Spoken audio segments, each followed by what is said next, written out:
Make sure to like and subscribe. What's going on, fellas? My name is Rafael Chasinas, no es el Capitan Rafucho, and welcome to another edition of Straight Outta Nation. This ain't just a Raiders podcast. This is a war room for football, soccer, basketball, college football, and college basketball. No scripts, no safe takes, no fake. We don't recycle all the media trash because we're bringing it 100%. My name is Rafael Chasinas, no es el Capitan Rafucho, and make sure to subscribe to Capitan Rafucho on YouTube. Also, you can follow me on the social media, Instagram at Capitan Rafucho 93. On X is known as Twitter at Combat Nation 1. And of course, you can follow me on Twitch, Kick, and TikTok. And of course, if you want to make a support, to donate to this platform, to this stream, you can make a donation by Cash App, PayPal, or Venmo. Now, ladies and gentlemen, I know we are in the August, coming up there for the last month of summer, but it is the perfect time to see college football because we got a special guest coming up there. You know him from Dawg House Podcast because he's bringing in all the Georgia Bulldogs from breaking news and, of course, analyzes and a huge impact coming out there for the content creators of the college football. So make some noise and, of course, make it a lot of applause because we're going to bring one and only Dawg House Podcast as known as Trey Talker. So how's it going? Welcome to Straight Outta Nation. Yeah, man. Appreciate you having me on. Also, hola, ¿cómo estás? My wife's Dominican, so definitely respect the muy bien. community. I know that you learn Spanish, but it's going to be really okay. So right now, let's get down to business because I know that college football is right here to the corner to the last week of August, which is very important. So let's talk about the college football, well, the quarterback, which is the Georgia Bulldogs, which is Gunner Stockton. Because I just wanted to tell you, is he really a Heisman Trophy candidate? Because I know he's going to be a legitimate Heisman Trophy candidate, but he probably starts in the second tier because of the preseason favorites. But what he needs to improve is constantly. This is going to be like the biggest one because in 2025, which is last season for the Georgia Bulldogs, he showed well he could be spectacular, throwing 4 touchdowns at the comeback win over Ole Miss and 5 total touchdowns against Texas Longhorns. But also there's games where Georgia passing offense had kind of struggled, and the regular season finale against Georgia Tech usually goes to the quarterbacks who deliver high-level performance almost every week.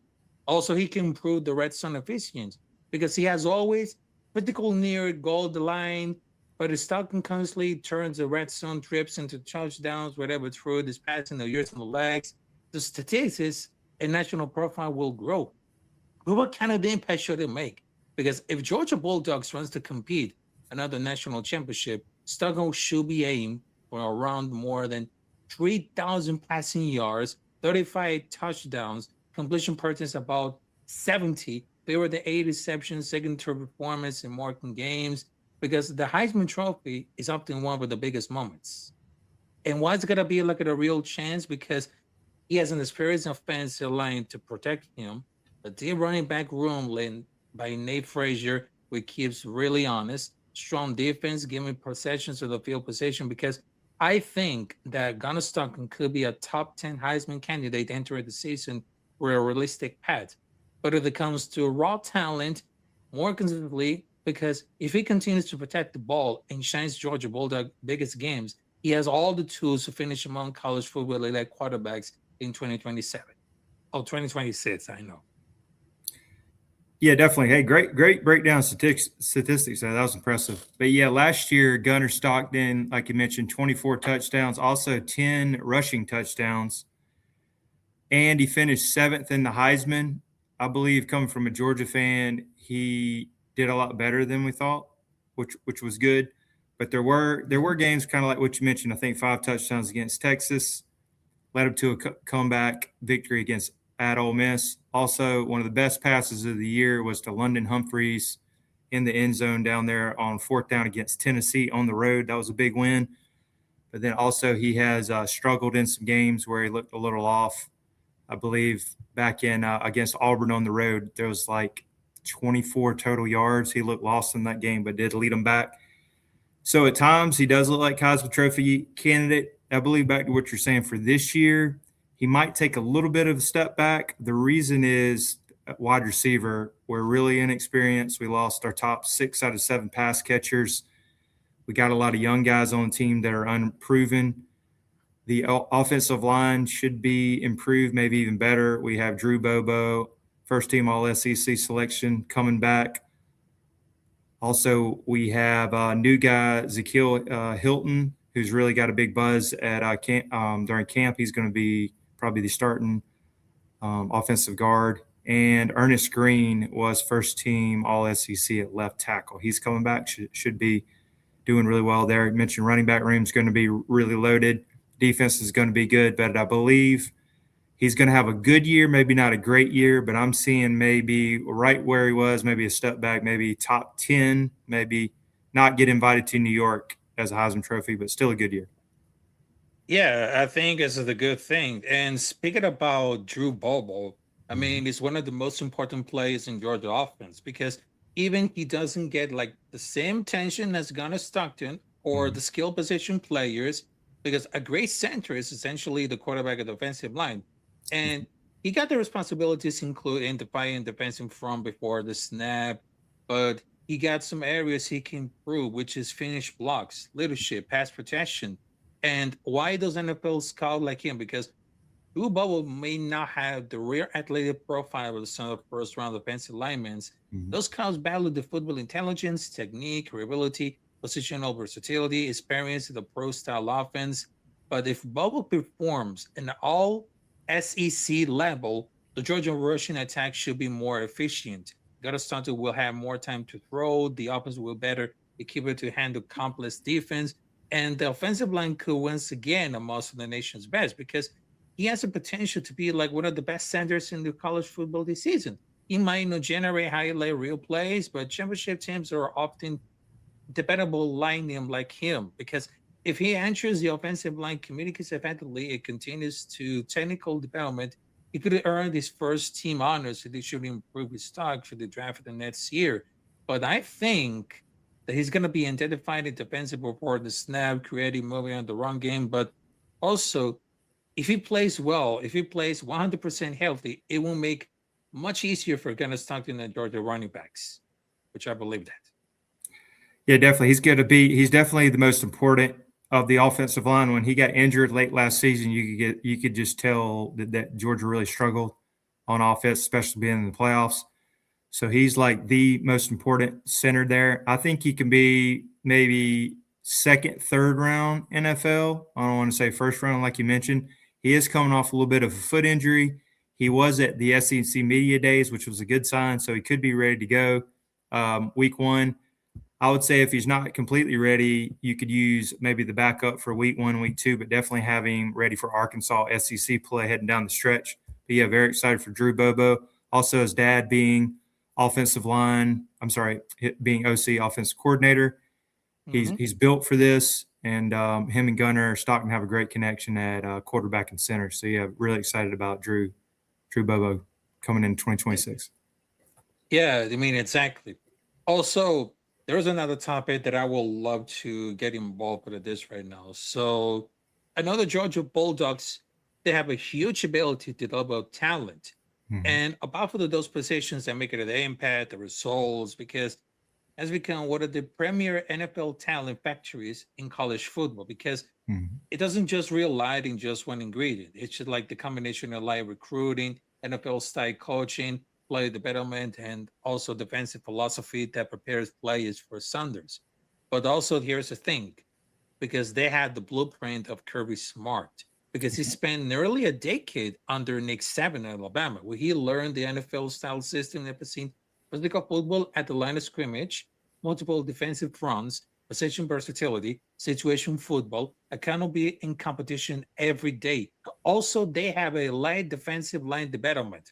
That's the biggest strength for Georgia Bulldogs to compete because they consistently produce defensive tackles, nose tackles, edge rushers, defensive ends. Figure, for example, Jalen Carter, Jordan Davis, Trevon Walker, Nolan Smith, because they know how exactly to stop the run, rush the passer, stun, twist, play multiple techniques. That's versatility that NFL teams value. Although there's linebackers who think like quarterbacks. because they emphasize reading offensive formations, recognizing motion, discussing blitzes, communicate adjustments. Also, there is defensive backs really for today's NFL with the playman coverage, zone coverage. Also, there is a constant competition because it's internal, because a former five-star recruit isn't guaranteed for a starting job because every position is earned through performance. But also those results, they speak for themselves. And since Kirby Smart became a head coach in 2016, they have won multiple national championships, ranked among the nation's top defense, produced numerous first-round NFL draft picks. For example, there is Brock Bowers, who drafted in the first round at the number 13 for Las Vegas Raiders, which is I know that Las Vegas Raiders is my team, and I'm rooting for that team because I'm really excited that Brock Bowers, he got all the potential, all the talent, and they produce all the dozens of the NFL, particularly on defense, become the most trusted programs in the NFL scouts evaluated pro ready talent. And all those college football teams like Alabama, there's Texas, there's Ole Miss, they're still jealous. But Georgia has the blueprint because there's a sensitive about recruiting five-star athletes because they build their whole culture with players of the both NFL caliber, intense competition. Why do NFL teams continue to invest heavily on Bulldogs in draft weekend, which is very important? Yeah, definitely think it's the culture that Kirby Smart has. He practices one of the hardest. And when you get a Georgia player, you're going to say they're going to be professional, hardworking, team-oriented. Kirby Smart breeds that into the program. Also, I believe it was 2022 where they had 15 draft picks, the most of all time in the first 7 rounds. I believe it was 5 in the first round. I should probably know that. It's 2022, I believe. 2021 was back-to-back national titles. 2022. Oh, yeah, that was back-to-back. Yep. Also, you mentioned Jalen Carter, who I believe got the highest paid defensive lineman of all time. Also, Jordan Davis had one of the largest contracts for a defensive lineman too. So that's a great recruiting tool as well. Also, you mentioned, I believe they got Brock Bowers, but there was 3 other Georgia players headed over to the Raiders. Is that correct? N'Kobe Dean, Aaron Yes. Stokes, and I think Yeah, Walker. there's Samir White. Yeah, Samir White, the running back. Yeah, so I might be a little bit of a Raiders fan this year because I used to always pull for the Eagles just because they had a lot of them. Oh, so that's why, yeah. Yeah, so year after year, Kirby has produced NFL players. Pretty much, it's almost like an NFL combine at Georgia, and he continues to be one of the best recruiting teams in the nation, and he just gets the best of the best. And him learning from Nick Saban, the pedigree of how to recruit and perform and performance is just it's been a blessing at Georgia. We got 2 national titles, hopefully for more, and I enjoy each year. He won't always be here, but I'm enjoying him for the next 5 to 8 to 10 years. Exactly. All right, so I know there's another topic that we shouldn't go really ahead because I understand that we have a talented defense, but also there's the several athletes coming up to make it a bigger impact. So what will be the biggest X factor coming out for the season? Because I got 2 choices coming up there, which is Amaris Davis, which is defensive end, because they had the physical tools that's never been in question. And the next step is going to be becoming a double-digit sack threat, setting the edge constantly. Also, if Williams develops into Georgia premier pass rusher, he would complete change games. Also, there is another X factor, which is Elijah Graffin, defensive tackle. And why is it going to be an X factor coming out there for this season? He got the live first step, explosiveness, can collapse the pocket from the terrier. If he consistently wins one-on-one match, the Georgia entire defense becomes more dangerous because linebackers and edge rushers get a lot of cleaner opportunities. So, in your mind, who's going to be the biggest X factor coming up there for the Georgia Bulldogs season? Yes, actually coming in this year, I'm hopefully excited improvement. So Georgia took a little bit of a step back last year on pass rush. They were one of the lowest in sacks, but they did get outside linebacker coach Larry Knight, who came from Arkansas State, smaller program, but he improved his team last year from 19 to around 39 sacks. So I'm hoping getting him as a coach. He's basically pretty much a sack specialist. So back to your question, it's going to be They're going to be really deep at linebacker. Raylan Wilson is returning. He's the one that he'll replace guys like Kobe Dean and some of the other great linebackers in the past. Chris Cole is going to be a great edge rusher. Justin Williams, they're really, really deep there. They're going to be really loaded in the secondary with Elias Robinson. Also, Jakari Riddle is coming over as a transfer. KJ Bolden, who's all SEC preseason, first team. And on the defensive line, Gabe Harris, who's banged up last year, but he was really coming on. They're excited. Jordan Big Baby Hall, and then Elijah Griffin. And they're pretty deep, and they've recruited some guys. So I'm really excited on the defense. I'm expecting a lot this year.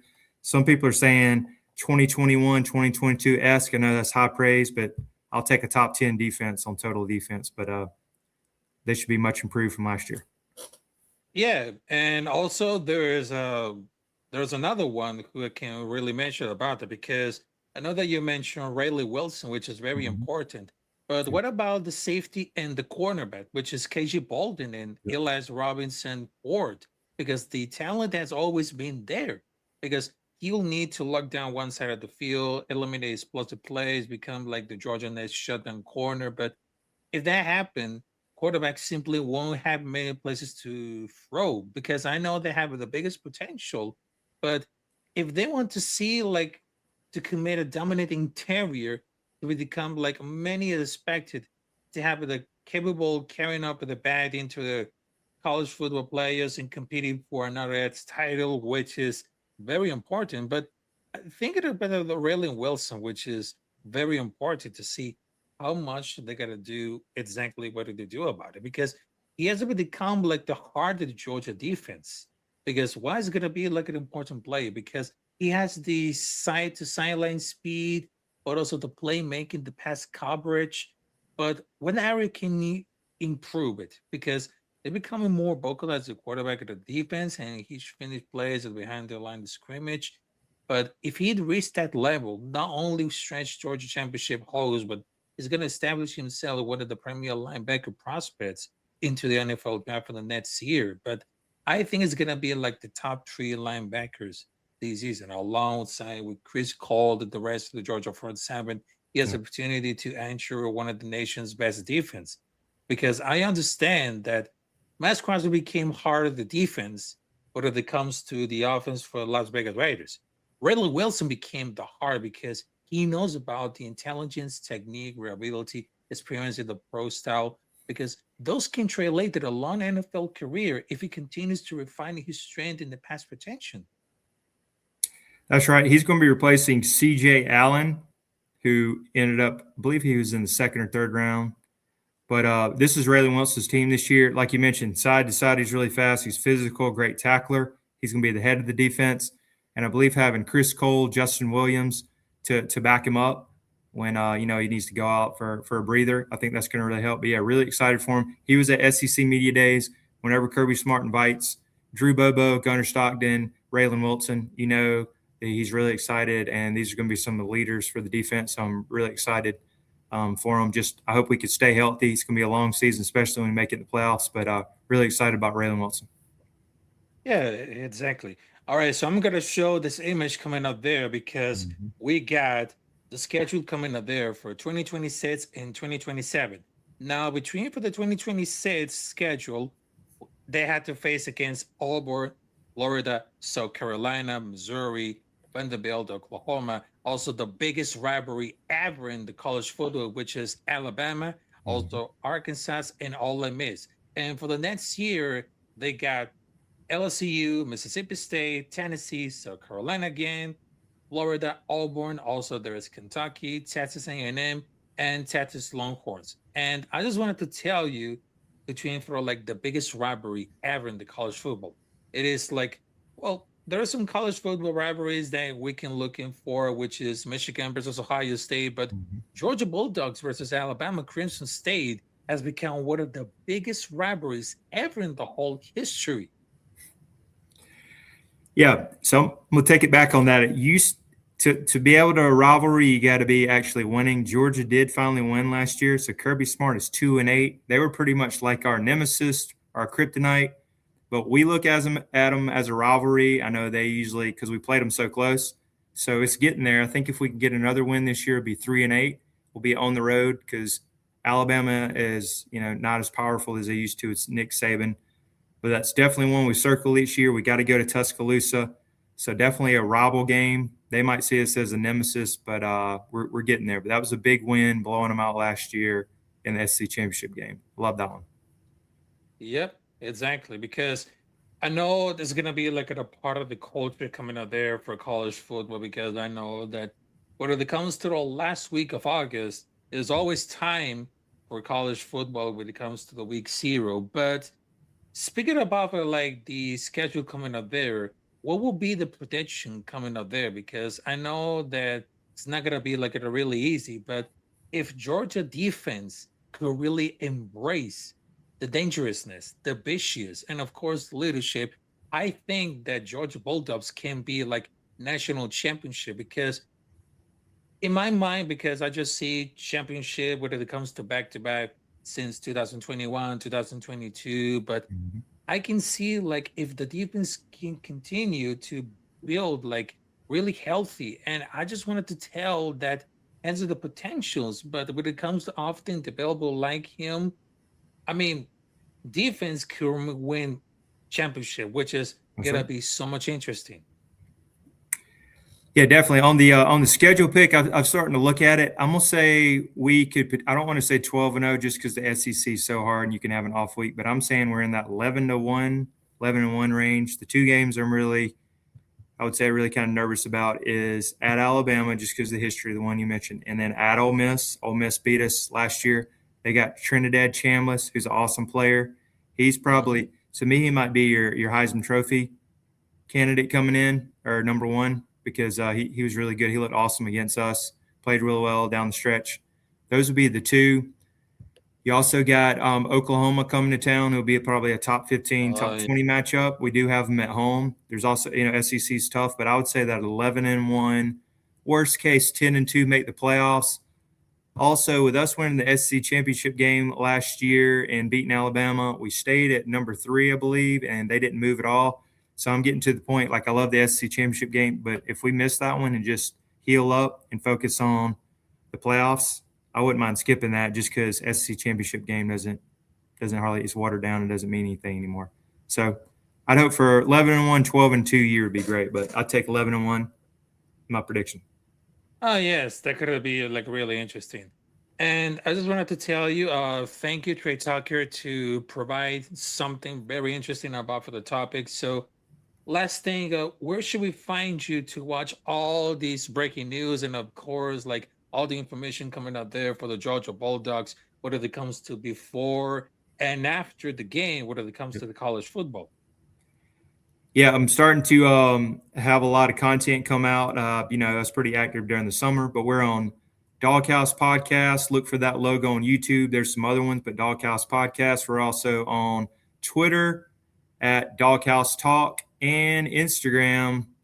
We're on there as well on the Doghouse Podcast. So, yeah, appreciate you subscribing, and get all supporting there. And I really appreciate you having me on. It's awesome. You hit me up on Instagram. Oh, yes, it is. And of course, because not only Straight Outta Nation, it comes like a Raiders podcast, but also we include like the football, the college football, because I know that the passion and the culture and tradition would always still enter, because we all know that we are part of that game. So thank you very much. And of course, make sure to subscribe to Capitan Rafucho on YouTube. Also, you can follow me at Twitter at Combat Nation 1. Instagram at Capitan Rafucho 93, also on Twitch, Tik, and TikTok. And I just wanted to tell you, thank you guys. It's been another episode of Straight Outta Nation. So thank you very much. And I hope you see you there next time. So we all know that even though that I'm a Raider fan, I just wanted to tell you just one thing. Go Dogs. Salute to you.